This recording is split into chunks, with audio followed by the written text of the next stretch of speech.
जय श्री राम। परम प्रिय मेरे भाई बहन, पुनः आप सभी लोगों को श्री राम जन्मोत्सव की बहुत बहुत शुभकामनाएं।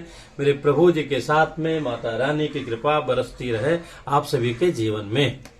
प्रश्न ये आ रहा है कि हम विसर्जन कब करें। वो भाई बहन बहुत ही भाग्यशाली हैं जिन्होंने कलश स्थापन करके अथवा वैसे ही दिया इत्यादि जला करके माता रानी जी का व्रत किया है। तो व्रत के पश्चात में हमें हवन नवमी में करना चाहिए। परंपरा में लोग अष्टमी में करते हैं तो भी कोई बात नहीं है, पर वस्तुतः नवमी में हवन करना चाहिए और हवन के बाद में कन्याओं का पूजन करके जिमाना चाहिए। उसके पश्चात में उत्तर पूजन करके, उत्तर पूजन बोले तो पुनः माता जी का जल छिड़क करके, चंदन अक्षत फूल लगा के, धूप दीप करके, भोग लगा के, आरती करके उसके पश्चात में विसर्जन किया जाता है। तो मान लिया अष्टमी को हवन कर लिया, कन्याओं का पूजन भी कर दिया, तो भी हमें उचित है कि दशमी में हम विसर्जन करें अथवा नवमी में भी विसर्जन कर सकते हैं। ये दोनों परंपराएं आई हैं। तो हवन के पश्चात में वस्तुतः विसर्जन करना है, क्योंकि कई बार कन्याओं के अनुपलब्धता में हवन के पहले ही कन्याओं को जिमा दिया जाता है, जिसमें कोई दोष नहीं है। तो अब जो है चूंकि नवमी तिथि लग गई है, शाम तक दशमी भी लग जाएगी, पर वस्तुतः दशमी तो कल है। और सामाजिक रूप में परंपरा में मंगलवार रविवार को विसर्जन लोग नहीं करते हैं, जो कि ऐसे इसमें वर्जित नहीं किया गया है शास्त्रों में ऐसे कार्यों में विसर्जन करने के लिए। तो भी कल शुक्रवार है और आज गुरुवार है, तो जब हवन इत्यादि हो जाए तो उसके बाद में विसर्जन करना उचित रहता, श्रेष्ठ रहता है। तो इस भावना से आज ही शाम को, मतलब 30 तारीख शाम को भी हम कर सकते हैं। तो विसर्जन की विधि क्या होती है कि माता जी के सामने बैठ गए, हाथ में जल ले लिया और अदपूर्वोपचारित देवं ग्राहगुण विशेषण विशिष्टायाम स्वपुण्यततो अस्मिन् वासंतिक नवरात्र मध्य आराधन कर्मणि विसर्जन कर्म हम करिष्ये, ऐसा जल छोड़ करके इन मंत्रों को सुन लीजिएगा।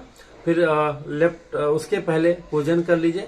कुछ नहीं कर सकते हैं तो भोग लगा करके और एक आरती कर लीजिए। उसके बाद सब लोग प्रार्थना कर लीजिए, माता रानी जैसा आपने कराया वैसा मैंने किया, कुछ त्रुटि रह गई हो तो आप क्षमा कीजिए। अदृश्य रूप से हमारे जीवन में रही, इस रूप में जहां से आई है वहां जाइए। फिर लेफ्ट हैंड में चावल लेकर के कलश के ऊपर में, दिया के ऊपर में, और भी जो कई सारे स्थापना किया तो उनके ऊपर में छोड़ देना चाहिए।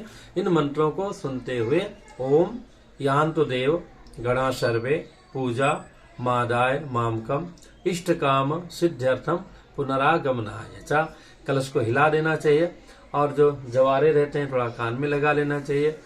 कलश के जल का जो है घड़े के अंदर का जल 2-2 बूंद पूरे घर में छिड़क देना चाहिए, आंखों में भी लगा लेना चाहिए। और उसके बाद में घड़े के साथ में विसर्जन करना उत्तम रहता है। अथवा तांबे के कलश में रखा है तो जल को विसर्जन करके कलश को लेते आएंगे, लेकिन हाँ जो नारियल है वो अवश्य विसर्जन करना चाहिए। जो चढ़ी हुई सामग्री है, फूल इत्यादि जो है वो जय जय सिया राम जल प्रवाह अथवा साफ जगह में छोड़ देना चाहिए।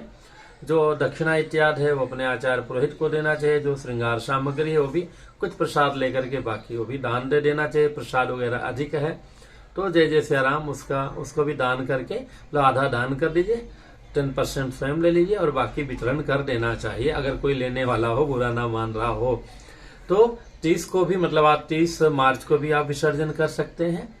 और मंत्र से आज विसर्जन करके उत्थापन कल भी कर सकते हैं। हाँ, गोधूली बेला में, बिल्कुल संध्या काल में ऐसा नहीं करना चाहिए। थोड़ा संध्या से या तो पहले हो जाए या थोड़ी बाद हो जाए। हाँ, एक बार विसर्जन हो गया फिर प्रवाह, जो जल प्रवाह किया जाता है उसमें भी विलंब नहीं करना चाहिए। कई बार हमारे पास नदी तालाब इत्यादि नहीं है तो गमला इत्यादि में भी हम नारियल को भी रख सकते हैं, दबा सकते हैं। उसके लिए एक अलग से वीडियो मैंने अर्पित कर रखा है चैनल पर। तो जिन लोगों का अनुष्ठान पूर्ण हुआ, जिन लोगों ने किया, जिस भी प्रकार से किया, उन सभी लोगों को बहुत बहुत शुभकामनाएं। ऐसे माता रानी की कृपा बनी रहे। पुनः एक बार श्री राम जन्मोत्सव की आप सभी लोगों को बहुत बहुत शुभकामनाएं। पुनः मिलूंगा एक नई जानकारी के साथ में। जय श्री राम।